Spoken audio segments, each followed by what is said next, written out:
Kendati tersembunyi jalanku, Kau tahu juga jalan yang tentu. Khawatirku tak ada gunanya, tetaplah hati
Shalom. Selamat sore Bapak Ibu warga jemaat pengharapan yang Tuhan Yesus kasihi. Selamat datang bagi kita semua.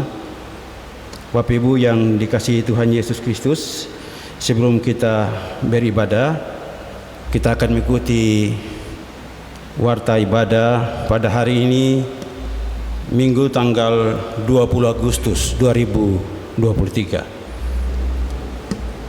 1 Romawi warta keuangan. A.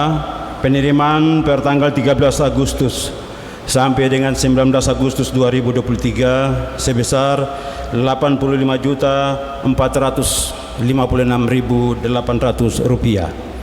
B. Pengeluaran per tanggal 13 Agustus sampai dengan 19 Agustus 2023 terdiri dari 1. Setoran wajib ke Sinode GKI di Tanah Papua, yaitu A. Persepuluhan 100% sebesar Rp29.326.000. B. Setoran wajib jemaat 40% sebesar Rp11.829.100. 2. Setoran wajib ke Klasis GKI Port Mumbai 20% sebesar Rp5.914.600. C. Belanja jemaat per tanggal 13 Agustus sampai dengan 19 Agustus 2023 sebesar Rp48.274.200. 2 Romawi warta kehadiran jemaat. Jemaat yang datang beribadah di gedung gereja pengharapan dan yang mengikuti ibadah melalui channel YouTube GKI Pengharapan Jayapura pada ibadah Minggu tanggal 13 Agustus 2023 sebagai berikut. 1. Pada jam 6 pagi waktu Indonesia Timur sebanyak 336 orang. 2. Ibadah pada jam 9 pagi waktu Indonesia Timur di gedung gereja Pengharapan dan melalui live streaming. Di gedung gereja sebanyak 606 orang, live streaming sebanyak 304 orang.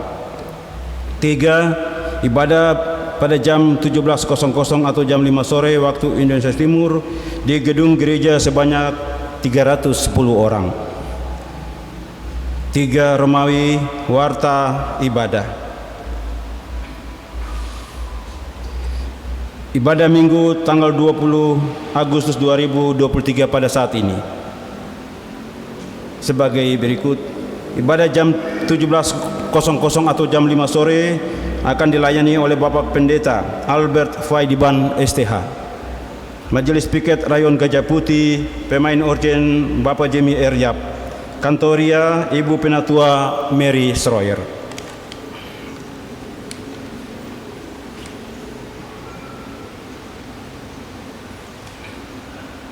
B. Ibadah Rayon Diaspora. Ibadah Rayon Diaspora akan dilaksanakan pada hari Selasa tanggal 22 Agustus 2023 jam 17.00 atau jam 5 sore yang dikunjungi keluarga Bapak Rianto Pakpahan, tempat ruang pertemuan Gereja Pengharapan Jayapura. C. Ibadah Persekutuan Anggota Muda PAM lingkungan B Klasis Port Mumbai akan dilaksanakan pada hari Minggu. Pada hari ini tanggal 20 Agustus jam 13 sudah berlangsung. 4 Romawi warta tambahan. Ucapan terima kasih. A. Ucapan terima kasih dari Panitia Sidang Jemaat GKI Pengharapan Jayapura yang ke-33 tahun 2023. Atas nama Panitia Sidang Jemaat GKI Pengharapan Jayapura ke-33 tahun 2023 dari Rayon Gajah Putih, kami mengucapkan terima kasih kepada Bapak Jeffrey dan Ibu Aplena Samber, warga Jemaat Rayon Gajah Putih yang telah menyumbangkan dana sebesar 50 juta rupiah kepada panitia sidang guna menopang pelaksanaan sidang jemaat GKI Pengharapan Jayapura yang ke-33 tahun 2023. Tuhan Yesus yang punya pekerjaan ini memberkati Bapak dan Ibu serta keluarga. B. Pengumuman kedua niat nikah antara saudara Rico Matius Cornelius Waromi, lahir di Jayapura pada tanggal 13 Februari 1995, anak dari pasangan suami istri almarhum Bapak Freddy Christian Warumi dan Ibu Lydia Imbiri, alamat Gajah Putih, Jayapura, dengan saudari Selvi Sapia Sapari, lahir di Sorong tanggal 9 Agustus 1995, anak dari pasangan suami istri Bapak Sergius Sapari dan Ibu Teresia Making, alamat Dok 9 Kali, Jayapura. Pasangan tersebut bermaksud melangsungkan niat nikahnya pada hari Rabu tanggal 23 Agustus 2023 pada jam 10.00 waktu Indonesia Timur. Pengembalaan pernikahan oleh pelayan kepada pasangan akan dilaksanakan pada hari Senin tanggal 21 Agustus 2023 jam 10 waktu Indonesia Timur bertempat di ruang konsistori. Majelis yang akan menampingi baik dalam pengembalaan maupun pemberkatan nikah adalah majelis dari Rayon Gajah Putih. Bila kedua pasangan hadir di sore hari ini, kami bisa mohon untuk berdiri memperkenalkan diri kepada jemaat. Tidak ada.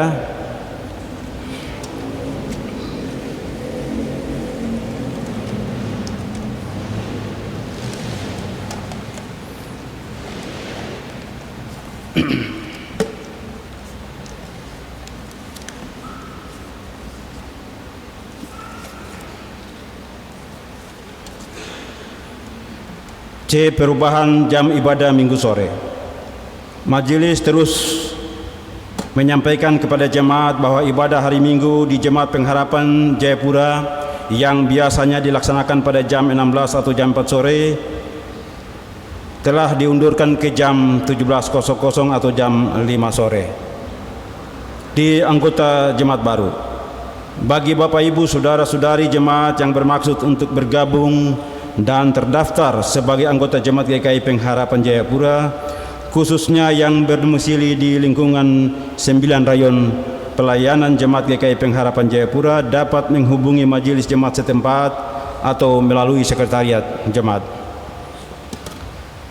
Ucapan terima kasih atas nama pelaksana harian majelis jemaat dan jemaat yang beribadah. Mengucapkan terima kasih kepada pemimpin ibadah Bapak Pendeta Faidiban, pemain organ, majelis piket kantoria, pengisi pujian, operator sound system dan tim multimedia yang telah terlibat dalam pelayanan ibadah di hari ini, di sore hari ini Minggu tanggal 20 Agustus 2023. Tuhan Yesus memberkati pelayanan Bapak Ibu saudara-saudari sekalian. Demikian warta jemaat. Atas perhatian jemaat disampaikan terima kasih. Pelaksana harian Majelis Jemaat GKI Pengharapan Jayapura, Ketua Pendeta Didimus Awatopa STH, Sekretaris Penatua Marin Mual Rahareng SPD. Selesai.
Baik jemaat Tuhan, kita akan beribadah kepada Tuhan. Arahkanlah segala kehidupan kita, hati dan pikiran kita untuk kita beribadah. Untuk itu saya mengajak kita bangkit berdiri. Kita akan bersama-sama memuji Tuhan dari dalam nyanyian Mazmur 138 ayat 1 dan ayatnya yang kedua. Mazmur 138 ayat 1 dan ayatnya yang kedua. Bernyanyi segenap hatiku dan kata-kata seterusnya.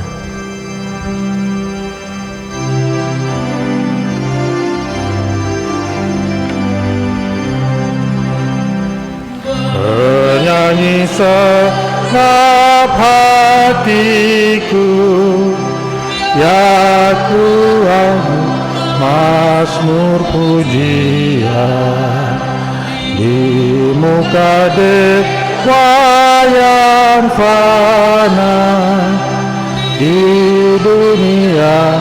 Ku puji Tuhan, ku ke rumahmu dan hatiku bersukaria memuji nama Tuhanmu, dan rahmat-Mu tetap setia. Ayat 2. Namamu, Kau janjimu Tuhan nyata.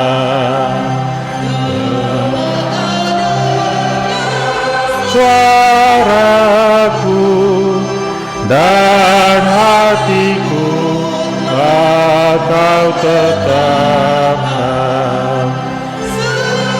Allah Raja dunia, Allahnya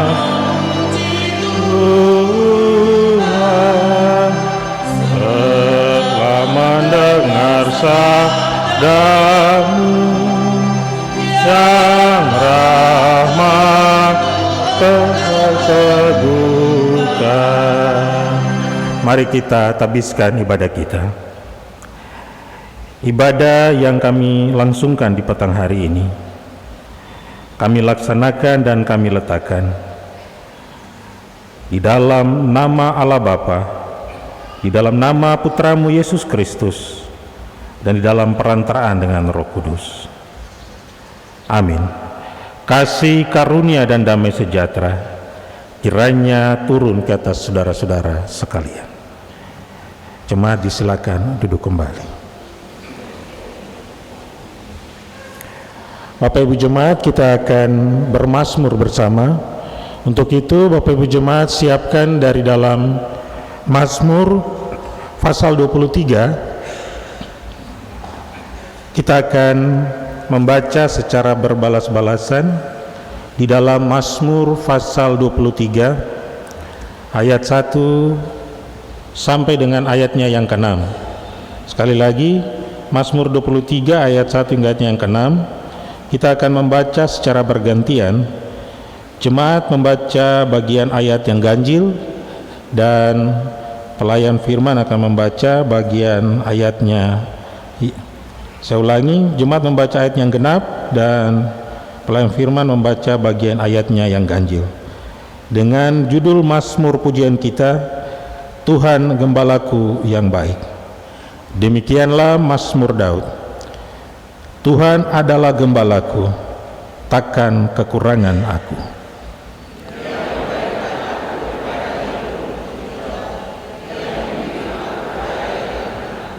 Ia menyegarkan jiwaku, Ia menuntun aku di jalan yang benar, oleh karena namanya.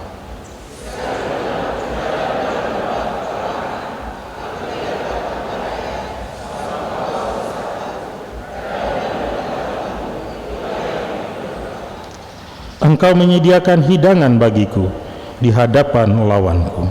Engkau mengurapi kepalaku dengan minyak, pialaku penuh melimpah.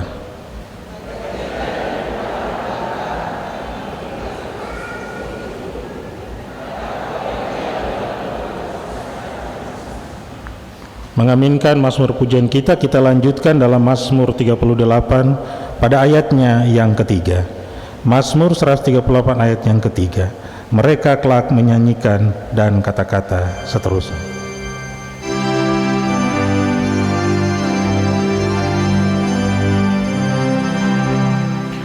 Mereka kelak menyanyikan pimpinan dan jalan Tuhan, besar kemuliaan-Nya.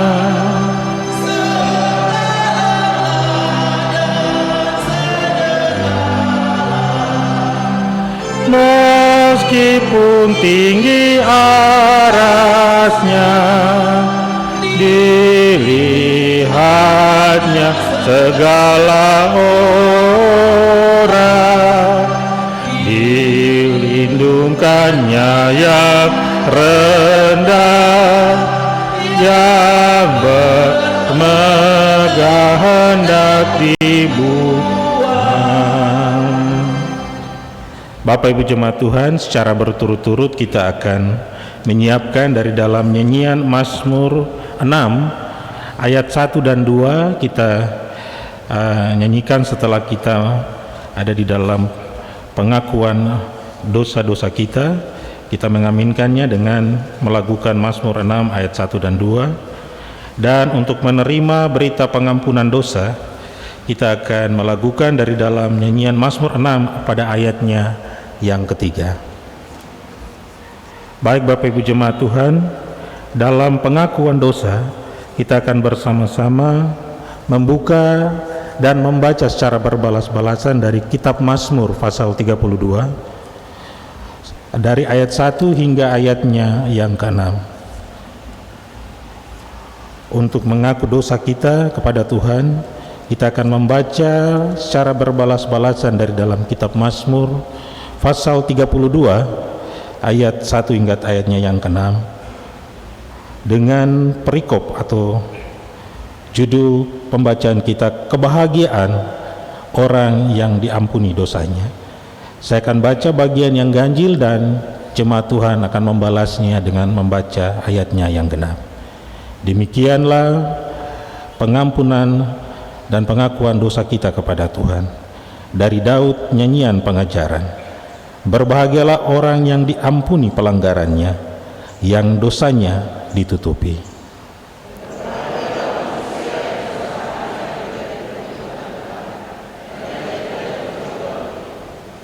Selama aku berdiam diri, tulang-tulangku menjadi lesu, karena aku mengeluh sepanjang hari.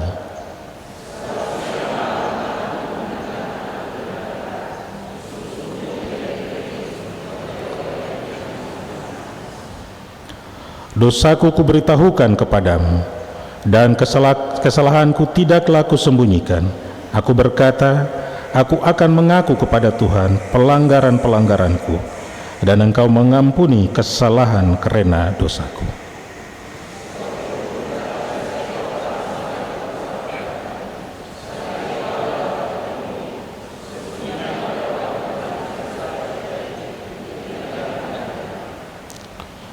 Kita akan mengaminkannya di dalam Mazmur 6 ayat pertama dan ayatnya yang kedua.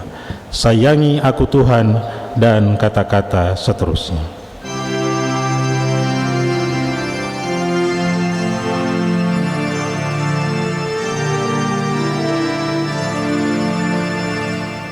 Sayangi aku Tuhan, dan jangan dihukum menurut sembuhkan kesiksaan, sembuhkan kelemahan dan keletihanku.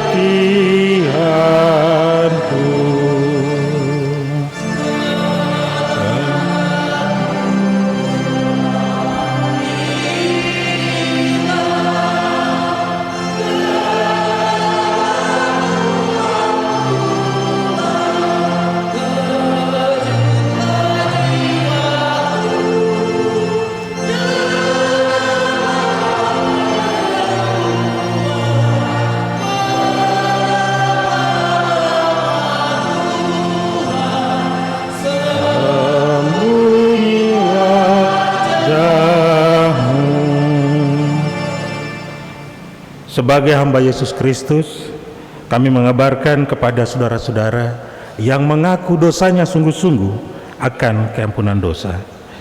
Kita akan membaca berita kelepasan bagi kita di dalam Yesaya pasal 12 secara berbalasan dari ayat 1 hingga ayatnya yang ketiga. Yesaya pasal 12 ayat 1 dan ayat yang ketiga yang merupakan berita anugerah atau berita kelepasan bagi setiap orang yang mengakui dosanya sungguh-sungguh kepada Tuhan. Saya akan baca ayatnya yang ganjil dan jemaat Tuhan membaca bagian ayatnya yang genap dari dalam Yesaya pasal 12 ayat 1 hingga ayatnya yang ketiga. Nyanyian syukur atas keselamatan.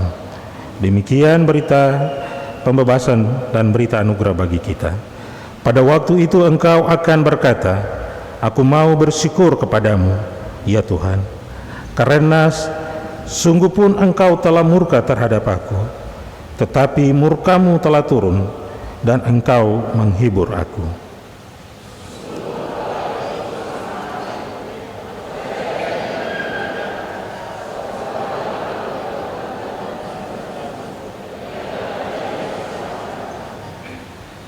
Maka kamu akan menimba air dengan kegirangan dari mata air keselamatan.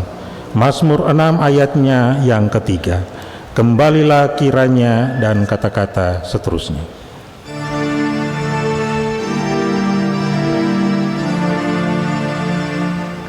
Kembalilah kiranya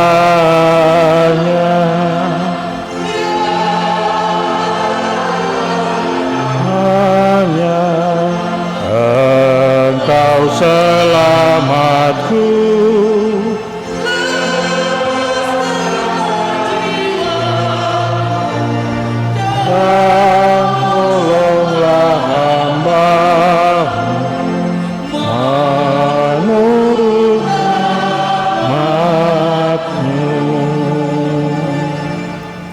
Bapak Ibu jemaat Tuhan, di dalam memasuki segala tugas tanggung jawab kita di minggu yang baru, kita diberikan hukum Tuhan sebagai petunjuk pedoman yang melandasi segala tugas aktivitas kita di minggu yang baru.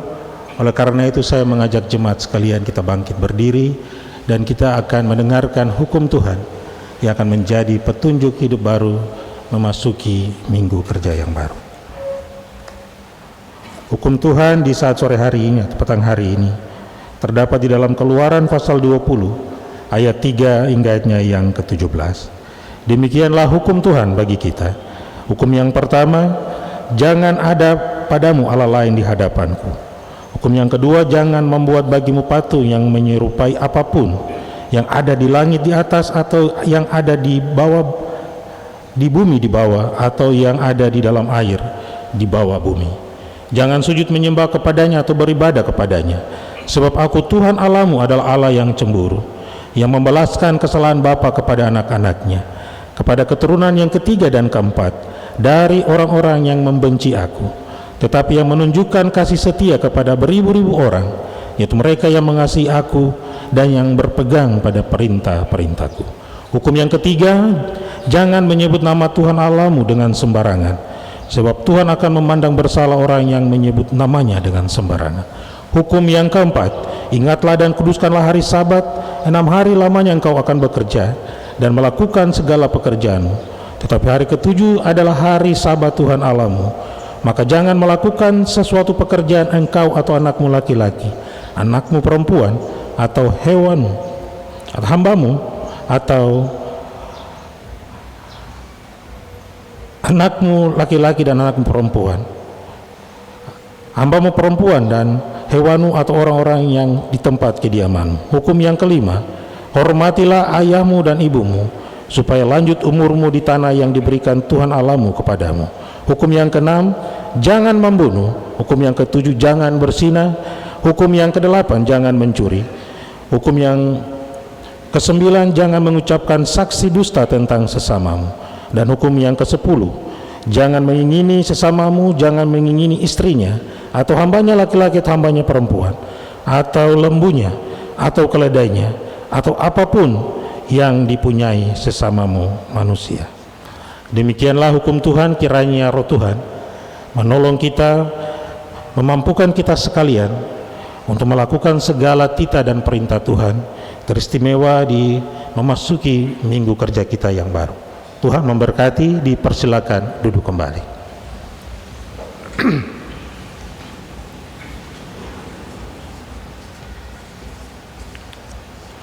Diberikan kesempatan kepada Solo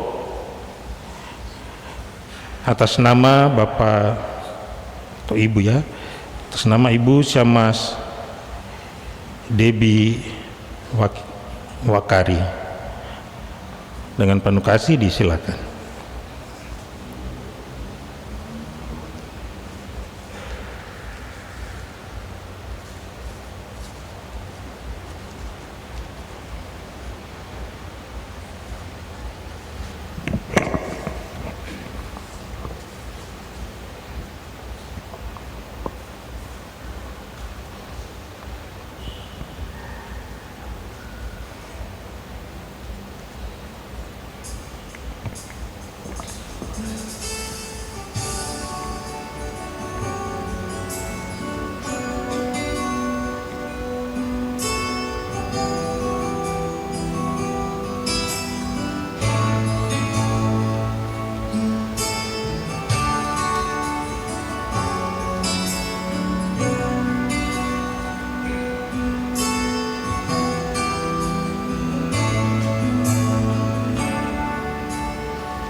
Tak selalu Tuhan menjawab doa, namun Dia beri yang terbaik di waktu yang tepat. Izinkanlah Tuhan untuk bekerja, yang mustahil menjadi mungkin oleh karena percaya. Yesus mendengar lebih dari yang kudoakan. Yesus menjawab lebih dari yang kuharapkan. Dengan caranya di waktu yang tepat, ku kan melihat Dia jadikan semua.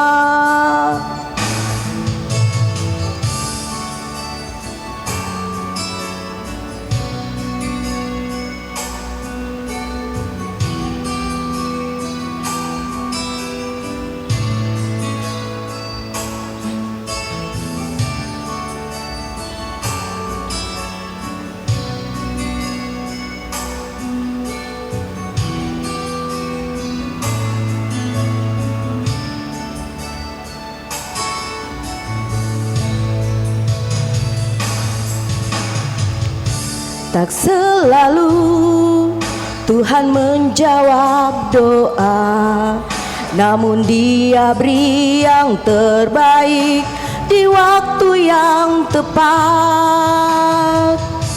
Izinkanlah Tuhan untuk bekerja, yang mustahil menjadi mungkin oleh karena percaya. Yesus mendengar lebih dari yang kudoakan. Yesus menjawab lebih dari yang kuharapkan. Dengan caranya di waktu yang tepat, ku kan melihat Dia jadikan semua.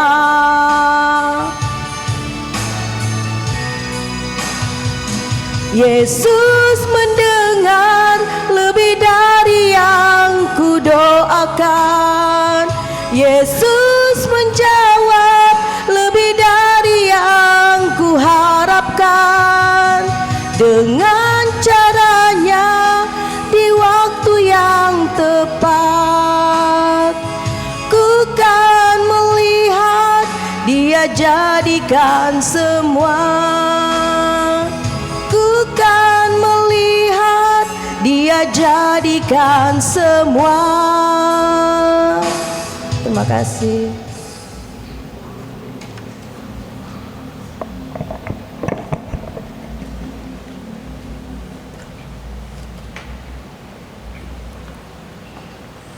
Baik Bapak Ibu Jemaat Tuhan, terima kasih untuk solo. Kita akan menyiapkan pembacaan kitab suci di saat petang hari ini sesuai dengan jadwal Sinode GKI di Tanah Papua. Pembacaan kita di sore hari ini terdapat di dalam kitab suci Perjanjian Lama, yaitu di dalam kitab 1 Samuel pasal 17 ayat 40 sampai dengan ayatnya yang ke-58. 1 Samuel pasal 17 ayat 40 sampai dengan 58. Sebelum kita membaca dan merenungkan bagian firman Tuhan, kita akan berdoa dengan kita berdoa dalam keadaan memuji Tuhan melalui nyanyian rohani 84 sebagai pengganti doa pembacaan kitab suci. Nyanyian rohani 84 ayatnya yang keempat menjadi doa pembacaan kitab suci. Di hati kami Tuhan, Kau tuliskan sabdamu.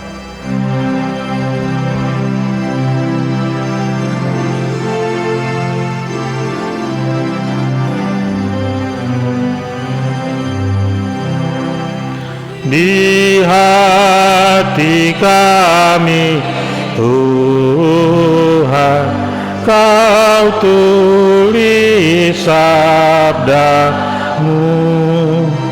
supaya kami juga setia dan teguh, kendati gunung goyah, binasa dunia, tetaplah firman Allah selama-lamanya.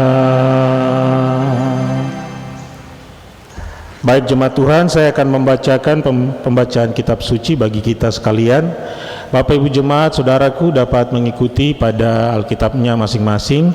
Pembacaan kita dengan perikop atau judul pembacaan Perkelahian Daud dan Goliat. Demikianlah sabda Tuhan. Lalu Daud mengambil tongkatnya di tangannya, dipilihnya dari dasar sungai 5 batu yang licin dan ditaruh dalam kantung gembala yang dibawanya, yakni tempat batu-batu, sedang ubannya dipegangnya di tangannya. Demikianlah ia mendekati orang Filistin itu. Orang Filistin itu kian dekat menghampiri Daud, dan di depannya orang yang membawa perisainya.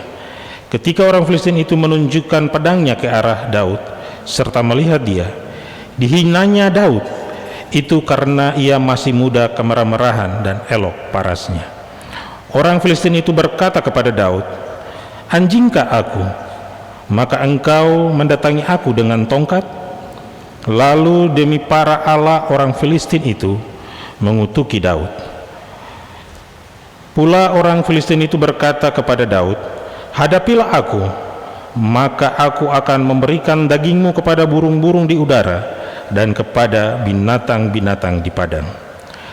Tetapi Daud berkata kepada orang Filistin itu, "Engkau mendatangi aku dengan pedang dan tombak dan lembing, tetapi aku mendatangi engkau dengan nama Tuhan semesta alam, Allah segala barisan Israel yang kau tantang itu. Hari ini juga Tuhan akan menyerahkan engkau ke dalam tanganku, dan aku akan mengalahkan engkau dan memenggal kepalamu dari tubuhmu. Hari ini juga aku akan memberikan mayatmu dan mayat tentara orang Filistin kepada burung-burung di udara dan kepada binatang-binatang liar, supaya seluruh bumi tahu bahwa Israel mempunyai Allah, dan supaya segenap jemaat ini tahu bahwa Tuhan menyelamatkan bukan dengan pedang dan bukan dengan lembing, sebab di tangan Tuhanlah pertempuran, dan Ia pun menyerahkan kamu ke dalam tangan kami. Ketika orang Filistin itu bergerak maju untuk menemui Daud, maka segeralah Daud berlari ke barisan musuh untuk menemui orang Filistin itu. Lalu Daud memasukkan tangannya dalam kantungnya, diambilnyalah sebuah batu dari dalamnya, diubannya, maka kenalah dahi orang Filistin itu, sehingga batu itu terbenam ke dalam dahinya, dan terjerumuslah ia dengan mukanya ke tanah. Demikianlah Daud mengalahkan orang Filistin itu dengan uban dan batu. Ia mengalahkan orang Filistin itu dan membunuhnya tanpa pedang di tangan. Daud berlari mendapatkan orang Filistin itu, lalu berdiri di sebelahnya, diambilnyalah pedangnya, dihunuslah dari sarungnya, lalu menghabisi dia, dipancungnyalah kepalanya dengan pedang itu. Ketika orang Filistin itu melihat bahwa pahlawan mereka telah mati, maka larilah mereka. Maka bangkitlah orang-orang Israel dan Yehuda. Mereka bersorak-sorai lalu mengejar orang-orang Filistin sampai dekat Gad dan sampai pintu gerbang Ekron.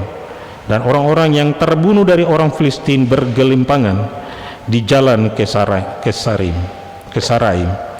sampai Gad dan sampai Ekron. Kemudian pulanglah orang Israel dari pertempuran hebat atas orang Filistin, lalu menjara perkemahan mereka. Dan Daud mengambil kepala orang Filistin yang dipancungnya itu dan membawanya ke Yerusalem, tetapi senjata-senjata orang itu ditaruhnya dalam kemahnya. Ketika Saul melihat Daud pergi menemui orang Filistin itu, berkatalah ia kepada Abner, panglima tentaranya, "Anak siapakah orang muda itu?" Abner, jawab Abner, "Demi tuanku hidup, ya Raja, sesungguhnya aku tidak tahu." Kemudian raja berkata, "Tanyalah, anak siapakah orang muda itu?" Ketika Daud kembali sesudah mengalahkan orang Filistin itu, maka Abner memanggilnya dan membawanya menghadap Saul, sedang kepala orang Filistin itu masih ada di tangannya. Kata Saul kepadanya, "Anak siapakah engkau, ya orang muda?" Jawab Daud, "Anak hamba tuanku, Isai, orang Betlehem itu." Demikianlah jauh pembacaan kitab suci di saat sore hari ini. Dikatakan kepada kita, yang disebut berbahagia adalah saudara dan saya yang terus memelihara dan memberlakukan firman itu di dalam kehidupan kita tiap-tiap hari. Haleluya. Haleluya. Haleluya.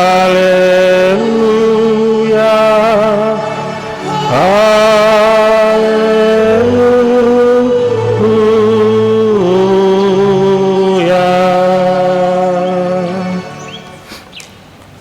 Bapak Ibu jemaat Tuhan yang diberkati oleh Tuhan, Shalom. Selamat sore dan salam sejahtera bagi saudara-saudara sekalian.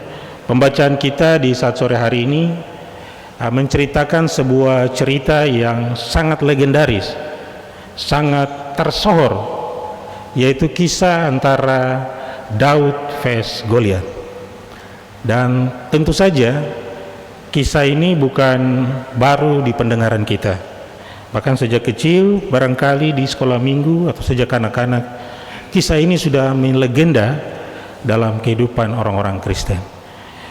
Tema yang diberikan oleh Sinode GKI di Tanah Papua, yaitu dalam pembacaan dalam 1 Samuel pasal 17 40-58 diberikan tema mengandalkan Tuhan. Kalau kita boleh menambahkan dari tema ini, orang yang mengandalkan Tuhan pasti diberkati. Sekali lagi, kalau boleh kita tambahkan, orang yang mengandalkan Tuhan pasti diberkati. Bapak Ibu yang saya kasihi, jika kita membaca dari pasal 17 khususnya, dari ayat 1 sampai dengan ayatnya yang ke-58, sebenarnya Alkitab sedang menyuguhkan atau menampilkan tentang dua karakter atau sifat kita manusia yang hidup di dunia ini melalui peran dari Daud dan Goliat. Kira-kira dua sifat dan karakter seperti apakah yang dimainkan oleh dua tokoh ini? Jadi tokoh Daud dan tokoh Goliat dalam pembacaan kita menjadi pusat perhatian kita atau perhatian kita untuk merenungkan. Kita dapat memetik pelajaran baik dari sifat Goliat maupun sifat Daud. Dan Alkitab menggambarkan bahwa memang manusia di dunia atau di bawah kolong langit ini hidup dalam dua tipe ini. Tipe yang pertama adalah tipe manusia, yaitu diwakili oleh Raja Daud sebagai orang yang hidup mengandalkan Tuhan. Sedangkan tipe yang kedua adalah tipe orang-orang yang mengandalkan dirinya sendiri atau mengandalkan kekuatannya sendiri. Dan tipe ini ada dalam lingkup kehidupan kita sehari-hari, bukan berada jauh di Filistin ya, tetapi Alkitab menyuguhkan, menampilkan dua karakter manusia yang sangat kental yang hidup di bumi ini. Satu mengandalkan Tuhan, yang satu mengandalkan dirinya, entah mengandalkan kepintarannya, kekuatannya, kekayaan materinya, atau mengandalkan hal-hal yang bersifatnya duniawi. Itu diwakilkan dengan tokoh yang bernama Goliat. Sedangkan yang mengandalkan Tuhan itu diwakili oleh tokoh yang bernama Daud. Dan jemaat Tuhan, mengapa kisah Daud vs Goliat ini menjadi kisah yang sangat legend, sangat tersohor bahkan sampai hari ini? Karena kisah Daud dan Goliat ini dalam kacamata pandangan kita manusia itu tidak lazim atau tidak biasanya. Apa alasannya? Ada banyak pertempuran di dunia ini, tapi dia kalah tenar, kalah populer dengan kisah Daud dan Goliat. Padahal di dunia ini ada banyak pertempuran antara si A dan si B dan lain, tapi hanya kisah Daud vs Goliat menjadi kisah yang melegenda sampai dengan di abad milenium ini. Apa alasannya? Yang pertama, dari kacamata kita tidak lazim atau tidak biasanya Daud mampu mengalahkan Goliat. Ada 3 alasan kenapa cerita ini dipandang dari kacamata kita manusia tidak lazim. Yang pertama, kalau kita baca ya ayat 42, di situ Daud vs Goliat. Goliat melihat bahwa lawannya ini seorang anak muda yang kita katakan anak kemarin sore bau kencur, atau kita sebut dengan anak baru gede, ABG ya. Ayat 42 bilang menjelaskan kepada kita parasnya elok kemerah-merahan, anak masih sangat muda belia. Lalu dia berhadapan dengan Goliat yang perawakannya tinggi bagaikan raksasa, tegap dan syarat dengan pengalaman berperang. Dari aspek kacamata kita manusia, ini tidak masuk dalam logika.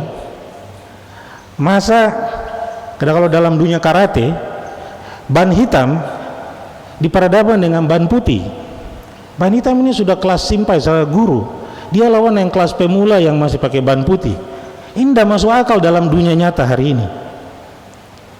Bagaimana Goliat yang sejak muda sudah ikut bertempur, punya banyak pengalaman berperang, dibandingkan dengan lawannya Daud yang masih anak kemarin sore, yang sama sekali tidak pernah bertempur atau punya pengalaman apapun dalam peperangan. Lalu mereka dua diperhadapkan. Ini yang membuat kisah ini melegenda, karena secara logis ini tidak masuk dalam akal kita. Itu bagian yang pertama. Kita baca ayat 42 dengan jelas ya, dijelaskan bahwa Daud masih sangat mudah. Yang kedua, kalau kita baca ayat 40 dan 43, di situ menjelaskan bahwa Daud maju menghadapi Goliat itu dengan peralatan seadanya. Dibandingkan dengan Goliat, dia datang menghadapi Daud dengan kelengkapan senjata, berbaju sirah, pedang dan lembing dan perisai. Dia senjata lengkap. Sedangkan dia lawan Daud, kalau ayat 40 bilang dia maju dengan tongkatnya dan umbannya atau alih-alih, atau ya mungkin yang paling kita kenal di Papua katapel ya. Lalu dia mengambil 5 batu dari dasar sungai. Ini peralatan yang tidak sebanding dari sisi perlengkapan senjata. Daud sudah kalah mentereng dengan perlengkapan yang dipunyai atau dimiliki oleh Goliat. Atau kita juga dapat mempelajari dalam sejarah perjuangan bangsa Indonesia yang hanya mengandalkan bambu runcing melawan Belanda yang menggunakan senjata lengkap. Itu ibaratnya seperti itu. Dari aspek peralatan perang, ini bukanlah sebuah pertempuran yang imbang dari kacamata kita manusia. Bagaimana Bapak Ibu pegang bambu runcing mau lawan M16? Contoh saya kalau masa kini, tidak masuk akal. Kalau yang pakai bambu runcing bisa menang. Oleh karena itu, itulah alasannya mengapa kisah Daud vs Goliat merupakan kisah yang melegenda sampai hari ini. Dan bagian yang terakhir, mengapa kisah ini begitu legend, hampir di separuh dunia ini tahu tentang kisah pertempuran antara Daud vs Goliat, yaitu pada ayatnya yang ke-45, kalau Goliat dia maju dengan mengandalkan kekuatannya, pengalaman berperangnya, mengandalkan alat senjatanya, tetapi Daud maju melawan Goliat tidak mengandalkan peralatan perang. Bahkan Alkitab mengatakan bahwa dia maju tanpa pedang dan lembing. Tetapi satu pengakuan dari Raja Daud bahwa dia datang menghadapi Goliat dengan kekuatan Allah penguasa semesta alam yang kau tantang. Dia datang dengan keyakinan bahwa Allah beserta dengan dia. Dibanding dengan Goliat sombong karena dia merasa bahwa dia memiliki perlengkapan senjata yang mumpuni, dia punya kekuatan secara fisik. Bahkan kalau kita bandingkan tubuh Daud dengan tubuh Goliat berbeda jauh. Mungkin Daud ini kalau seandainya kita berandai-andai, Goliat pegang batang leher saya, dia cuma patah sedikit, saya langsung gue lihat Daud lewat, karena Goliat berperawakan bagaikan seorang raksasa dengan tubuh yang kekar. Itu yang menyebabkan hingga kisah Daud vs Goliat menjadi kisah yang melegenda sampai hari ini. Lalu Bapak Ibu jemaat Tuhan, tadi saya sampaikan sejak awal bahwa pembacaan melalui pembacaan kita sore hari ini, dia hendak menampilkan, menyajikan atau menyuguhkan kepada saudara dan saya tentang dua sifat karakter manusia yang hidup di bumi ini, yaitu peran yang dimainkan oleh Daud adalah orang-orang atau pribadi-pribadi yang mengenalkan Tuhan, sedangkan Goliat mewakili pribadi-pribadi yang angkuh, sombong dengan kekuatan dirinya sendiri. Yang menjadi pertanyaannya, apa sih ciri-cirinya? Kita perlu memahami dan mengenal ciri-ciri orang yang mengandalkan Tuhan dan ciri-ciri orang yang mengandalkan dirinya sendiri, karena ini kedua hal yang berbeda, dua substansi yang tidak sama. Oleh karena itu kita harus mengenal ciri-cirinya seperti apa? Seperti yang dijelaskan oleh Alkitab. Di sini saya catat ada 5 ciri. Saya mulai dari orang yang mengandalkan dirinya sendiri, atau orang yang sombong dengan kekuatannya sendiri.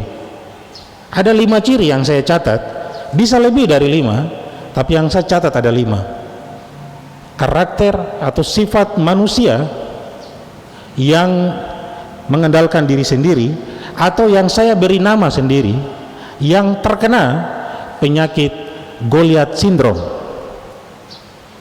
atau yang terjangkiti oleh penyakit Goliat syndrome.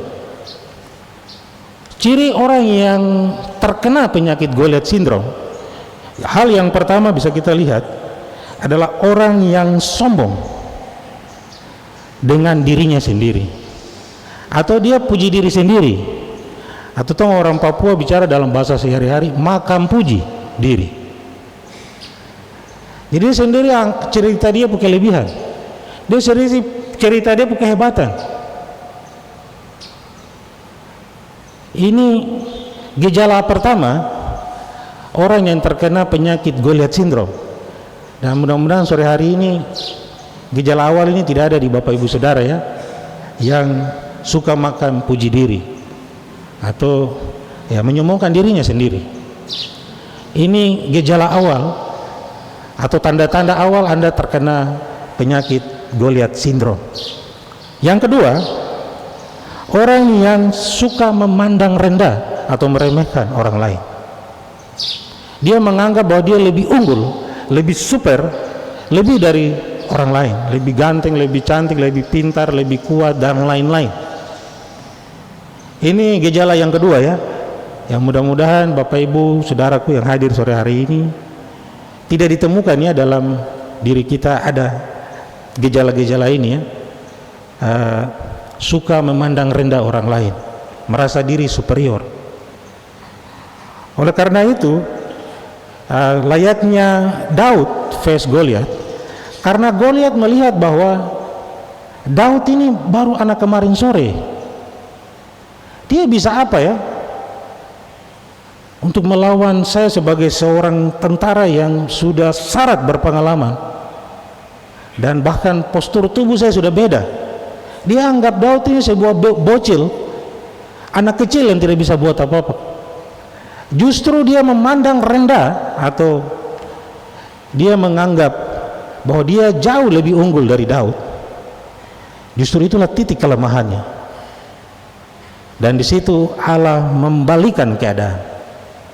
Oleh karena itu kita dalam kehidupan tidak boleh meremehkan orang lain. Layaknya Goliat.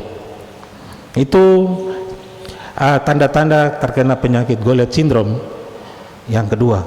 Yang ketiga, orang yang over confident atau terlalu percaya diri.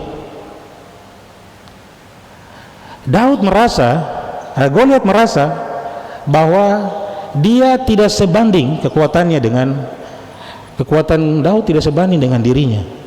Atau kalau dalam dunia tinju, Goliat merasa bahwa dialah yang dijagokan, atau dia adalah juara bertahan, juara favorit. Sedangkan Daud ini penantang underdog, penantang yang tidak diunggulkan. Dan mereka lebih memuja-muja Goliat karena Goliat disinyalir punya kemampuan yang mumpuni mengalahkan Daud. Tetapi kita bisa melihat karena terlalu over percaya diri membuat dia tidak lengah, membuat dia lengah dan kurang konsentrasi. Karena orang yang terlalu percaya diri, dia tidak sadar bahwa sebenarnya manusia itu tidak ada yang sempurna. Semua manusia sehebat apapun, setenar apapun, pasti punya kelemahan atau kekurangan. Oleh karena itu kita tidak patut dan layak terlalu percaya diri. Karena saking percaya dirinya Goliat, sehingga dalam face to face, berhadap-hadapan dengan Daud, dia kurang waspada, kurang berhati-hati. Sementara di pihak Daud, Dia benar-benar fokus, konsentrasi full melihat kelengahan, melihat celah yang bisa dia gunakan untuk merobohkan Goliat. Itulah sebabnya dalam dunia tinju maupun dalam pertandingan-pertandingan olahraga atau seperti bola kaki ya, kerap kali tim-tim yang tidak diunggulkan, tim-tim underdog, tim-tim yang tidak menjadi favorit juara, mampu membuat kejutan. Layaknya Daud vs Goliat. Daud yang sama sekali tidak diunggulkan, dan pasti secara kasat mata, kacamata kita manusia, pasti semua menjagokan atau favorit Goliat karena dia jauh lebih besar, kekar bagaikan raksasa. Tetapi karena kelebihan percaya diri membuat Goliat tumbang. Dan yang keempat, mereka yang terjangkiti penyakit Goliat syndrome, yaitu mereka yang sulit menerima pendapat orang lain. Kira-kira tidak ada ya yang ikut hadir dalam ibadah ini ya, orang yang sulit menerima pendapat, masukan, nasihat, apalagi kritikan. Itu hal-hal yang sangat alergi dan dibenci. Karena orang yang terkena Goliat syndrome, dia merasa bahwa dia yang paling hebat, paling pintar. Dia tidak perlu orang lain kasih masukan, apalagi kritikan.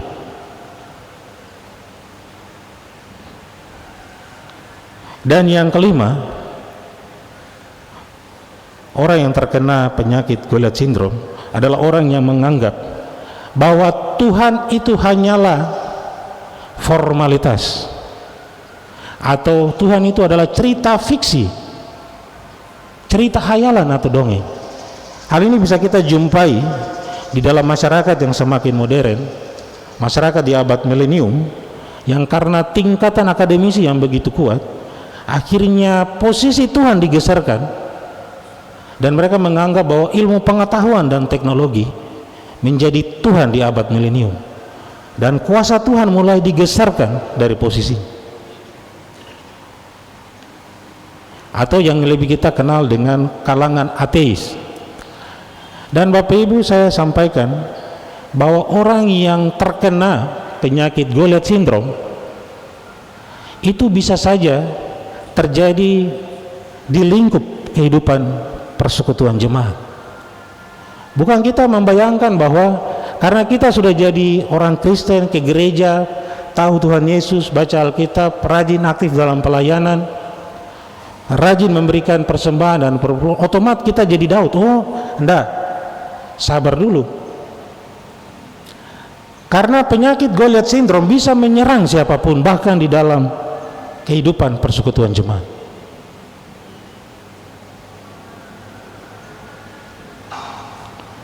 Oleh karena itu, kita masing-masing akan mengoreksi dan merenungkan diri, apakah saya ini ada gejala-gejala itu tidak terkena penyakit Goliat syndrome. Dan yang kedua, Alkitab menggambarkan atau menyuguhkan orang yang mengandalkan Tuhan yang diwakili oleh Raja Daud. Bagaimana sih ciri-cirinya orang yang mengandalkan Tuhan? Mungkin ada banyak, tapi saya catat ada 5 ciri khas yang diperlihatkan dari orang-orang yang hidupnya mengandalkan Tuhan. Yang pertama, orang yang mengasihi Tuhan itu dia menganggap bahwa Tuhan lebih dari apapun di dunia ini. Tuhan lebih dari segala-galanya. Makanya kita baca Mazmur pasal 1, Mazmur Daud ya, dia katakan bahwa berbahagialah orang yang kesukaannya adalah Taurat Tuhan, yang merenungkan itu siang dan malam. Ia bak seperti pohon yang ditanam di tepi aliran air, yang berbuah pada musimnya. Itu orang yang mengasihi Tuhan dari apapun di dunia ini. Dalam Mazmur yang pertama ya, itulah sebabnya karena kasih Tuhan Daud mengasihi Tuhan dengan sungguh-sungguh, maka ia sanggup mengalahkan Goliat dengan kesombongannya. Itu ciri yang pertama dari orang-orang yang menyebut dirinya mengandalkan Tuhan. Yang kedua, orang yang menjaga kehormatan Tuhan. Dia sangat menjaga kehormatan Tuhan. Dan Bapak Ibu jemaat, ini peristiwa Daud vs Goliat. Di situ Daud melakukan penistaan agama terhadap agama orang Yahudi. Kalau kita baca ayat 43 bagian akhir ya, di situ Goliat mengutuki Daud atas nama Allah orang Filistin. Artinya bahwa dia menganggap bahwa Goliat menganggap bahwa Allahnya lebih besar, lebih kuat dari Allah orang Israel, sehingga dia berani mengutuki Daud atas nama Allahnya. Ini sebuah penistaan agama. Tetapi orang yang mengandalkan Tuhan, dia akan mempertaruhkan nyawanya untuk menjaga kehormatan Tuhan. Namun kita tidak bawa gaya versi Daud ya. Kita menggunakan uban atau batu atau tidak. Tetapi firman Tuhan maksudkan kita menghormati Tuhan dalam arti perbuatan-perbuatan kita yang baik. Itu orang non-Kristen melihat itu, nama Tuhan semakin dimuliakan. Mengapa? Akhir-akhir ini banyak viral di media sosial, nama Yesus ini selalu menjadi bahan cemoohan dan bulian oleh orang-orang non-Muslim. Dan kita jangan salah mengartikan bahwa kita harus tampil seperti Daud, maju untuk berperang, atau layaknya Islam yang berjihad ya, membela Tuhannya, seolah-olah Tuhan tidak mampu membela dirinya atau menjaga kehormatannya. Kita yang manusia saja, kalau kita tidak dihormati, tidak dihargai, pasti kita marah ya, karena manusia selalu menganggap bahwa dirinya punya harga. Apalagi Tuhan, ketika Goliat menista agama, menghina Allah Israel, Tuhan dia menunjukkan bahwa dia tidak patut dihina dan dicemoohkan, karena dialah Allah semesta alam. Jadi hari ini memang bukan saja non-Muslim yang tidak menghormati Tuhan Yesus ya, bahkan kita yang Kristen sendiri juga tidak menghormati nama Yesus. Pindah ke agama lain, baru sampai di agama lain bicara-bicara Tuhan Yesus. Tuhan Yesus itu anak haram dan lain sebagainya. Memang hari ini nama Yesus, nama Tuhan kita sudah tidak lagi dihargai dan dihormati. Bukan karena mereka tidak kenal Yesus, juga bisa disebabkan karena kita sendiri anak-anak Tuhan yang menyebabkan penilaian mereka terhadap nama Tuhan kita menjadi tercoreng. Tadi hukum yang ketiga ya, jangan menyebut nama Tuhan dengan sembarangan. Itu ciri-ciri dari orang yang mengandalkan Tuhan, dia sangat menghormati nama Tuhan. Dan yang ketiga, orang yang mengandalkan Tuhan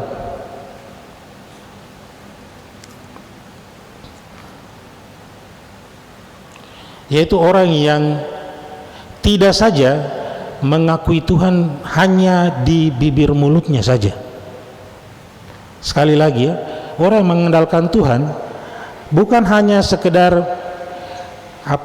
di bibir mulut atau menyanyi lagu saya mau ikut Yesus sampai menangis-menangis, tapi keluar dari pintu gereja yang dia buat dan lakukan hari-hari berbeda sewaktu dia ada dalam rumah Tuhan. Banyak kita mengakui bahwa kita adalah orang-orang anak-anak Tuhan yang mengandalkan Tuhan, tapi hidup perbuatan kita jauh yang mencerminkan bahwa kita mengakui Tuhan dalam hidup kita. Kalau kita benar-benar mengandalkan Tuhan, harus nampak dalam laku maupun perbuatan, bukan lain di bibir, lain di hati, atau bukan latihan lain, main lain. Kita belajar dari Daud. Dia tidak hanya mengaku Tuhan, membuat sebuah pengakuan bahwa Tuhanlah gembalaku, Tuhanlah kota bentengku, tapi dia benar-benar tunjukkan dalam perbuatannya. Tetapi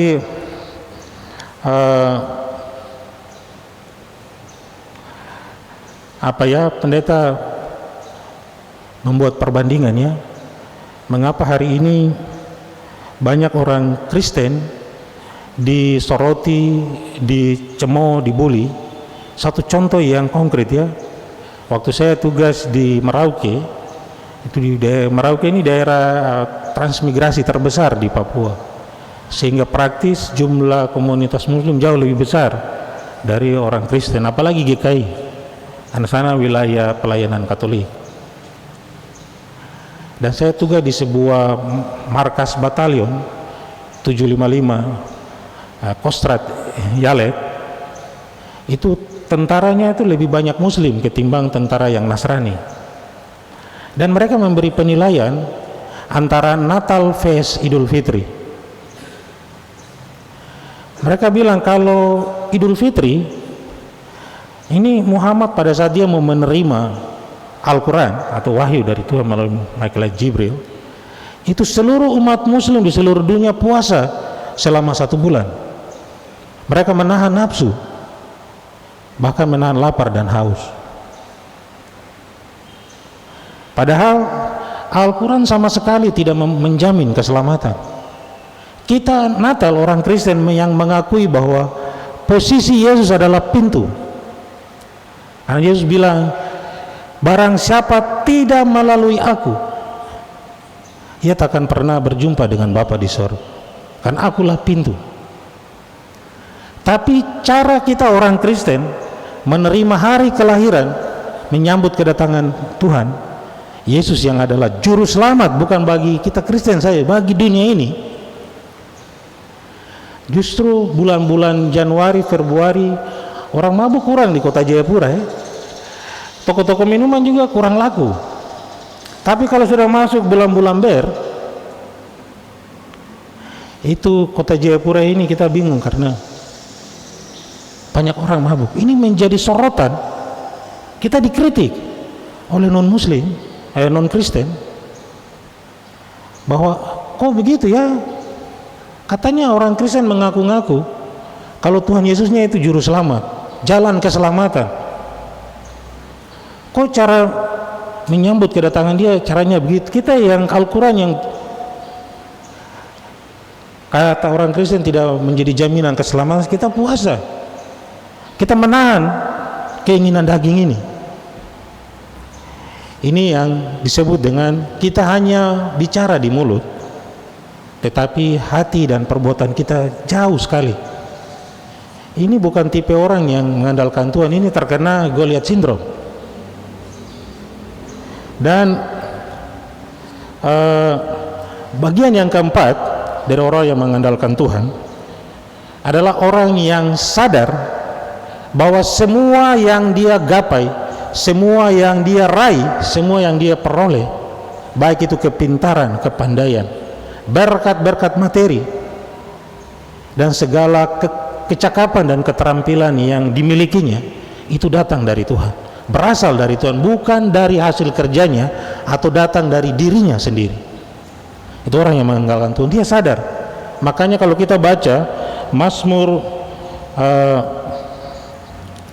144 ayatnya yang pertama, kalau Bapak Ibu baca Mazmur 144 ayat pertama, Daud berkata begini, terpujilah Tuhan gunung batuku, yang mengajar tanganku untuk bertempur dan jari-jariku untuk berperang. Artinya bahwa Daud sadar tanpa Tuhan dia tidak ada apa-apanya, tidak berarti sama sekali, tidak bermakna. Tapi karena Tuhan menganugerahkan segala kelengkapan dan kelebihan, dia sanggup untuk memakainya untuk mengalahkan Goliat. Tuhanlah sendiri yang mengajarinya, Tuhanlah gurunya. Tanpa Tuhan dia bukan siapa-siapa. Dan juga Bapak Ibu dan saya, itu orang yang mengandalkan Tuhan, dia sadar bahwa semua yang dia gapai dan dia raih itu berasal dari Allah. Dan yang terakhir, orang yang mengandalkan Tuhan layaknya Raja Daud, yaitu orang yang memberi dirinya dipimpin oleh Roh Tuhan atau dipulihkan dan dibarui. Bapak Ibu bisa lihat pada 1 Samuel pasal 16 ayatnya yang ke-13, di mana ketika Daud diurapi menjadi raja oleh Samuel, di saat itu pula Roh Tuhan melingkupinya dan beserta dengan Daud kemanapun dia berjalan. Jadi orang yang mengandalkan Tuhan, dia dipimpin oleh Roh Tuhan, bukan oleh pikirannya, kemauannya, oleh kehendaknya sendiri. Jadi orang yang mengandalkan Tuhan itu bisa kita jumpai, yaitu orang yang benar-benar dituntun dalam Roh Tuhan. Di Roma pasal 8 ayat 14 dan ayat 15, kalau Bapak Ibu baca Roma pasal 8 ayat 14 dan 15, dikatakan demikian, semua orang yang dipimpin oleh Roh adalah anak Allah. Dan ayat 15, sebab kamu tidak menerima roh perbudakan yang membuat kamu menjadi takut lagi, tetapi kamu telah menerima Roh yang menjauhkan kamu, yang menjadikan kamu anak-anak Allah. Oleh Roh kita berseru, ya Aba, ya Bapa. Artinya bahwa mengapa Daud tidak takut dan gentar sedikit pun, tidak kecut di depan Goliat, sekalipun Goliat memiliki tubuh yang bak raksasa, kekar, menakutkan, tapi tidak sedikit pun membuat Daud gentar dan menjadi pengecut. Bagian ini bagian yang terakhir. Bagi saya akan menjelaskan lebih dalam bahwa hari ini banyak anak-anak Tuhan mengidap penyakit roh ketakutan atau roh pengecut. Kita tidak berani untuk menentang Goliat masa kini. Kita lebih memilih berada di zona nyaman dan kita tidak mau melawan arus. Padahal ketidakadilan terjadi di depan mata kita, korupsi merajalela di depan mata kita, kesewenang-wenangan dari Goliat masa kini terjadi persis kita lihat dengan mata kepala kita. Tapi kita pengecut, kita penakut dan tidak berani untuk menentang atau memerangi Goliat masa kini. Semakin buruk lagi, semakin parahnya, kita bukan melawan Goliat masa kini yang telah menyebabkan kemiskinan, menyebabkan rakyat semakin menderita di negeri ini. Kita bukannya melawan, kita bukan memerangi, malahan kita Daud yang sekarang justru bergaul akrab, membangun hubungan yang intim dengan para Goliat masa kini. Kita justru berkawan akrab dengan Goliat masa kini. Berbeda jauh dengan Goliat yang hari ini disaksikan bahwa dia menentang, dia tidak takut. Oleh karena itu, saya sebagai hamba Tuhan kalau merenungkan, kalau seandainya kita berandai-andai ada barang tambahan di negeri ini, nama Basuki Cahayapurnama atau Ahok yang lebih kita kenal, tambah barang 5 orang di negeri ini, negeri ini bisa lebih baik. Kita bisa melihat bahwa Ahok memiliki roh yang sama dengan Daud, tidak takut dengan Goliat masa kini. Dalam aksi 212, seluruh komunitas muslim se-Jabotabek datang untuk demo dia, tapi tidak membuat Ahok undur selangkah. Malah dia berkata di dalam Filipi pasal 1 ayat 21, kalau saya hidup berbuah bagi Kristus, kalau saya mati adalah keuntungan. Sebagai pendeta, sebagai hamba Tuhan, kalau saya bayangkan kalau negeri ini ada tambah 5-6 orang seperti Ahok atau Daud masa kini, pasti negeri ini lebih aman, lebih damai, lebih tentram.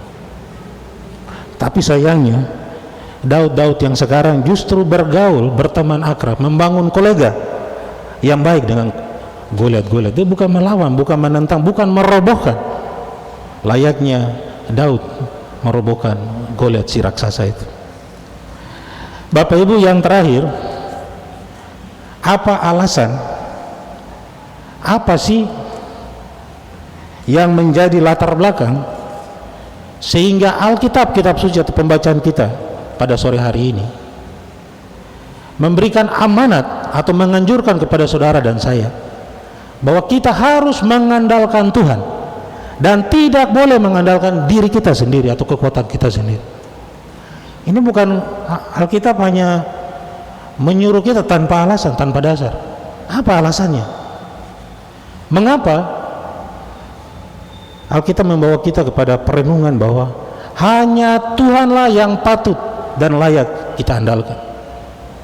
Saya catat ada 3 alasan mengapa Alkitab memberikan anjuran, mengamanatkan, memberi tugas bagi saudara dan saya.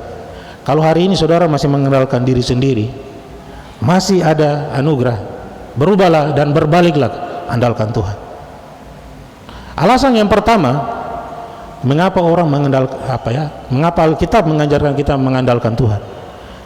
Yang pertama adalah karena Tuhan tidak pernah mengecewakan orang yang mengandalkan. Sekali lagi, karena Tuhan yang kita imani dan kita yakini tidak pernah sedetik pun mengecewakan saudara dan saya. Bapak-bapak, bisa saja istrimu mengecewakanmu. Ibu-ibu, bisa saja suamimu mengecewakanmu. Para orang tua, bisa saja anak-anakmu mengecewakan orang tuanya, atau sebaliknya, orang tua mengecewakan anak-anaknya. Bahkan saudara sekandung, seayah dan seibu bisa saja mengecewakanmu, atau saudara karibmu, sahabat karibmu bisa juga mengecewakan. Tetapi Allah di dalam Tuhan Yesus Kristus tidak pernah mengecewakan, bahkan mengkhianatimu. Itulah alasan mengapa firman Tuhan Alkitab menganjurkan tidak boleh atau wajib hukumnya saudara harus mengandalkan Tuhan, karena Allah yang kita puji dan sembah tidak pernah mengecewakan saudara dan saya. Yang kedua, mengapa kita mengandalkan Tuhan? Karena kita harus sadari sebagai manusia, sehebat, seterkenal, sepopuler apapun, manusia pasti punya kekurangan dan kelemahan.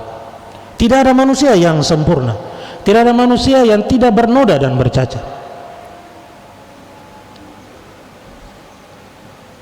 Kita semua berdosa. Oleh karena itu, orang yang mengandalkan Tuhan, apa istimewanya? Karena Tuhan berperkara menyempurnakan kekurangan dan kelemahannya. Itu dikerjakan oleh Allah. Tapi orang yang mengandalkan dirinya sendiri, kekurangan dia dan kelemahannya akan membalikan dia, menjatuhkan dia dan membinasakannya. Tapi orang yang mengandalkan Tuhan, Tuhan bertanggung jawab menutupi apa yang menjadi kekurangan dan kelemahan. Dan yang terakhir, apa alasan mengapa saudara atau firman Tuhan hari ini memberikan amanat yang tegas bahwa jangan saudara andalkan dirimu sendiri, tapi andalkanlah Tuhan. Karena semua yang ada di dunia ini yang kita kagumi, yang kita primadonakan, yang kita favoritkan, misalnya kita mengidolakan kekayaan materi kita, kepandaian, kemajuan ilmu pengetahuan dan teknologi, kecantikan, kegantengan, semua yang ada di dunia ini hanya sementara, tidak ada yang kekal dan abadi. Sehingga ketika kita mengandalkan hal-hal yang ada di dunia ini, kita pasti ujungnya binasa, pasti ujungnya hancur, membawa kita kepada kehancuran. Tapi saudara yang mengandalkan Tuhan, Tuhan katakan bahwa aku adalah Alfa dan Omega, yang awal dan yang akhir, dan Allah itu abadi dan kekal. sehingga orang yang bersandar dan mengandalkannya pasti memperoleh berkat-berkat, pasti memperoleh keselamatan. Untuk itu, Bapak Ibu jemaat Tuhan yang diberkati Tuhan, kiranya melalui sabda Tuhan kita diutus melalui firman kita pada saat ini, dan juga mengoresi diri kita masing-masing dari penyakit Goliat Syndrome. Tema hari kita tampil sebagai Daud-Daud masa kini. Jangan kita bergaul dengan Goliat-Goliat yang hari ini, tapi Tuhan mengharapkan anak-anak Tuhan harus tampil beda, karena roh yang dimilikinya memberikan dia keberanian dan kekuatan, bukan pengecut apalagi penakut. Tuhan memberkati. Amin.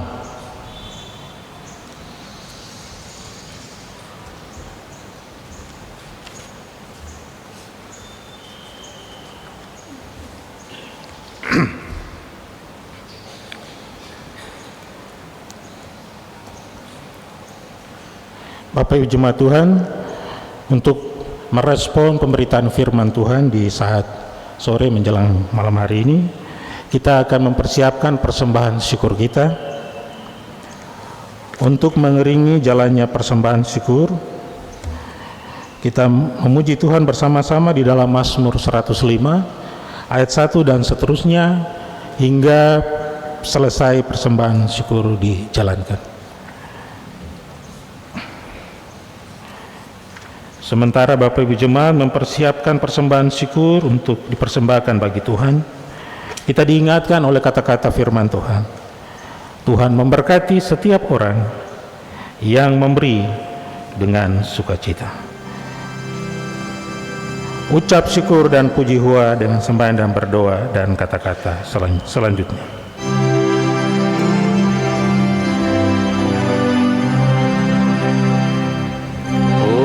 Ucap syukur dan puji hua dengan sembahyang dan berdoa.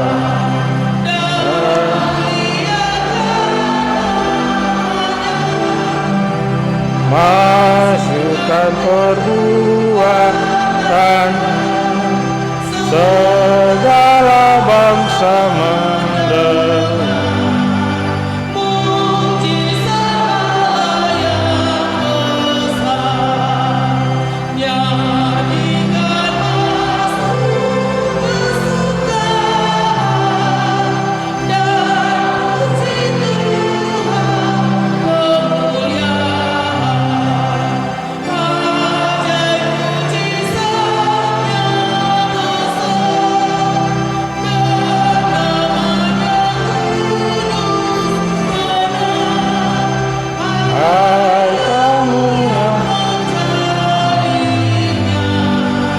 Tetap bersukacita.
Kepada Isa pun sumpahnya dan yang telah mendengar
Bersama-sama dengan persembahan jemaat pada hari ini, ada sejumlah keluarga dan pribadi yang menyampaikan derma pengucapan syukur dan perpuluhan kepada Tuhan.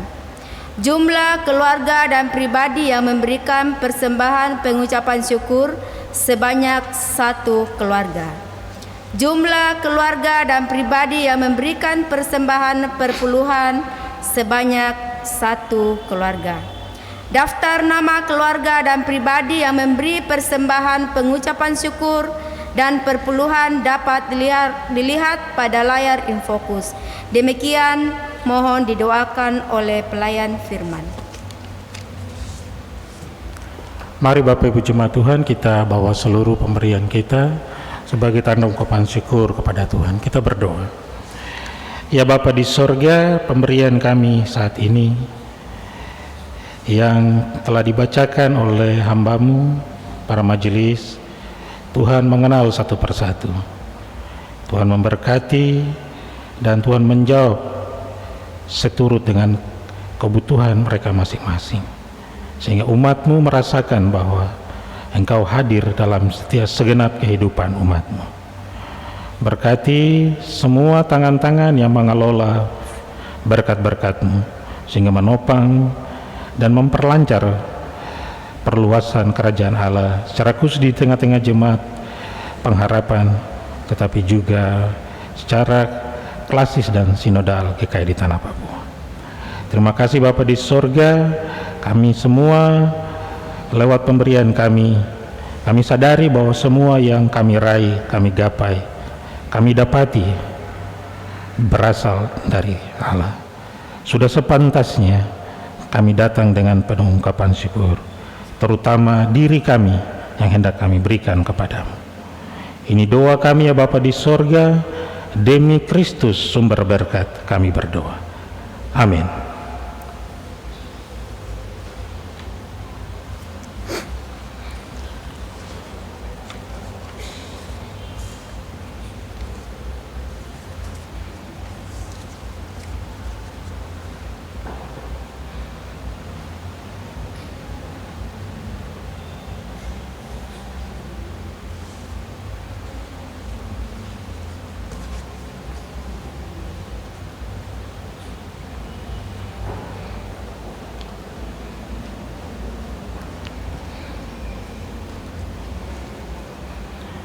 Baik Bapak Ibu Jemaat Tuhan, untuk kita mengucapkan akta pengakuan iman rasuli, kita akan ucapkan dalam bentuk nyanyian. Untuk itu jemaat siapkan nyanyian rohani 79 ayat 1 dan ayatnya yang kedua. Kita lakukan untuk menggantikan akta pengakuan iman rasuli. Untuk itu saya mengajak jemaat sekalian kita bangkit berdiri dan kita sama-sama mengucapkan pengakuan iman kita melalui nyanyian rohani 79 ayat 1 dan ayatnya yang kedua. Tuhanlah kekal raja hati kami, dan kata-kata seterusnya.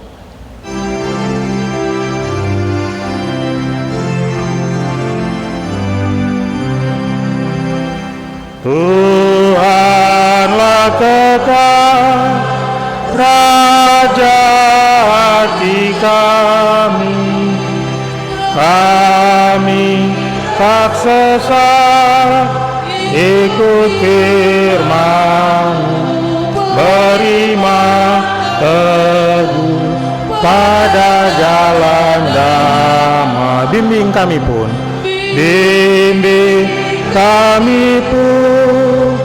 agar di gangguan kami bertekun sampai akhirnya di terang baka kami pandang Tuhan. Dipersilakan duduk kembali. Bapak Ibu Jemaat Tuhan, kita akan masuk dalam doa syafaat. Dalam doa syafaat ini kita akan berdoa secara bersama-sama di dalam doa yang diajarkan oleh Tuhan kita Yesus Kristus, yaitu doa Bapa kami. Untuk itu mari kita siapkan hati, kita bersama-sama berdoa dalam doa yang sempurna, yaitu doa Bapa kami. Mari kita berdoa.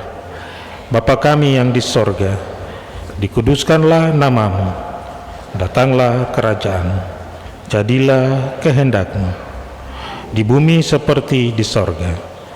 Berilah kami pada hari ini makanan kami yang secukupnya, dan ampunilah akan kesalahan kami seperti kami mengampuni orang yang bersalah kepada kami. Dan janganlah membawa kami ke dalam pencobaan, tetapi lepaskan kami dari yang jahat. Karena Engkaulah yang mempunyai kerajaan dan kuasa dan kemuliaan sampai selama-lamanya. Amin. Baik Bapak Ibu Jemaat Tuhan, kita akan mengakhiri ibadah kita di saat sore menjelang malam hari ini di dalam nyanyian rohani 188 ayat 1 dan ayatnya yang kedua kita nyanyikan dalam keadaan duduk. Ayat 3 kita lakukan dalam keadaan berdiri. Rohani 188 ayat 1 sampai dengan ayatnya yang ketiga. Ayat 1-2 dalam keadaan duduk, ayat 3 kita bangkit berdiri untuk menerima berkat Tuhan. Laskar Kristen maju, dan kata-kata seterusnya.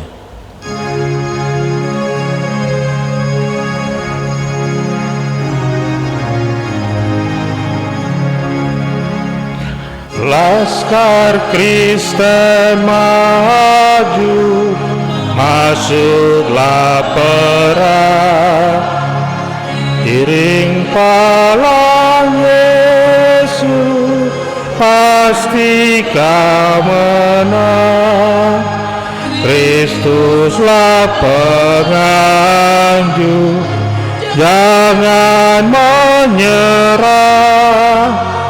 masuk peperangan,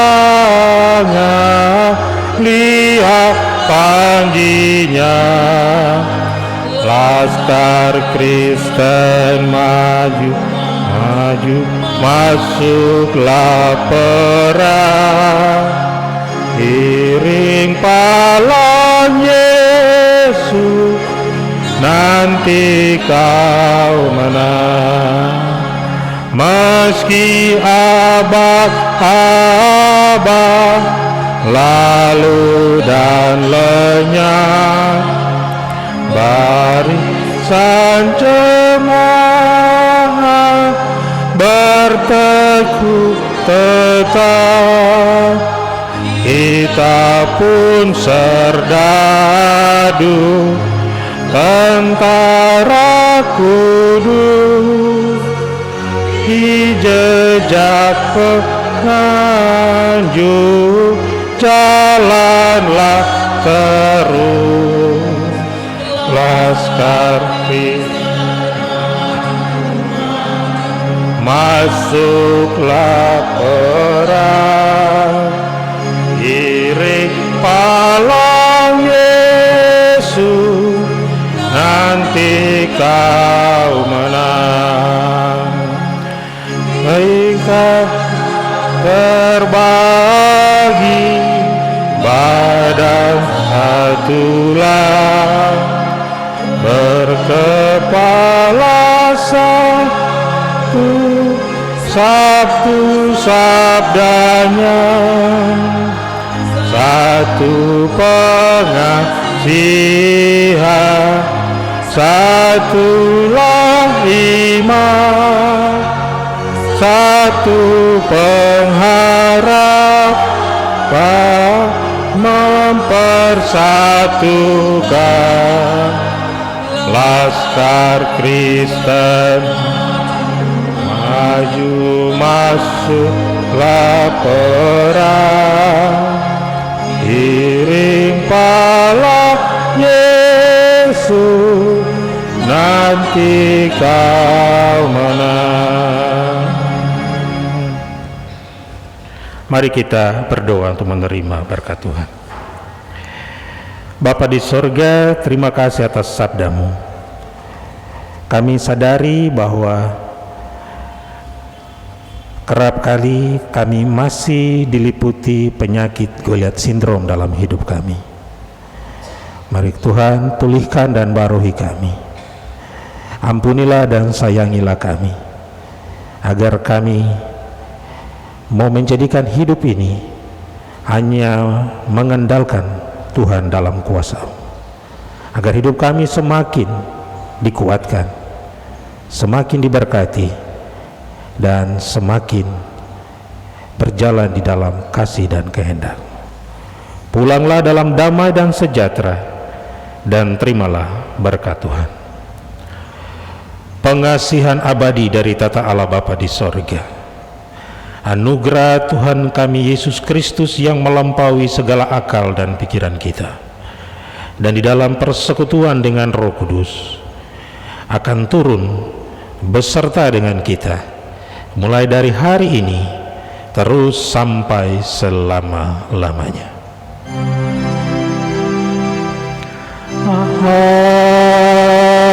Amin. Amin.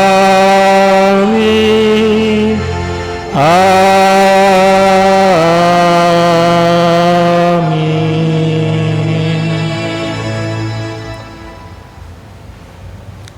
Kita akan masuk dalam saat teduh.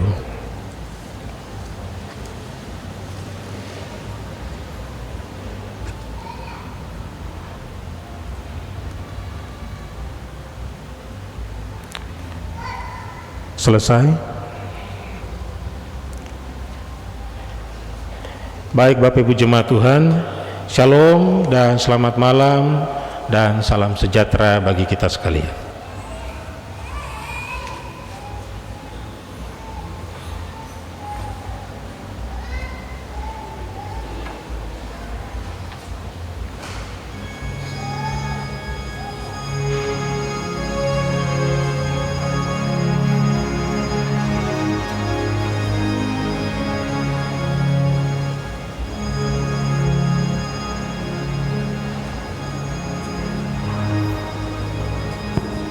Bapak Ibu Jemaat mohon berdiri, terima salam dari hamba Tuhan.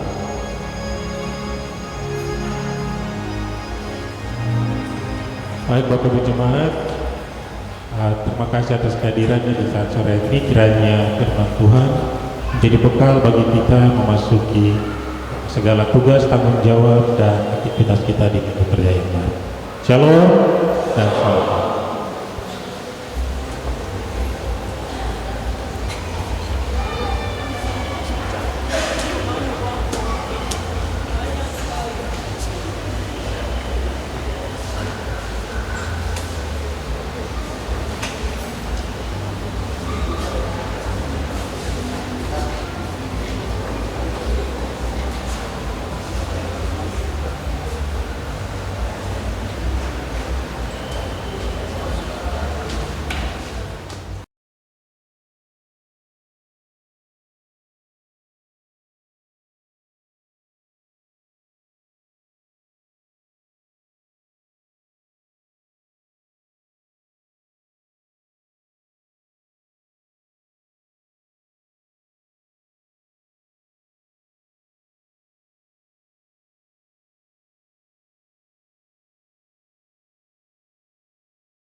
Kudus, kuduslah Tuhan Maha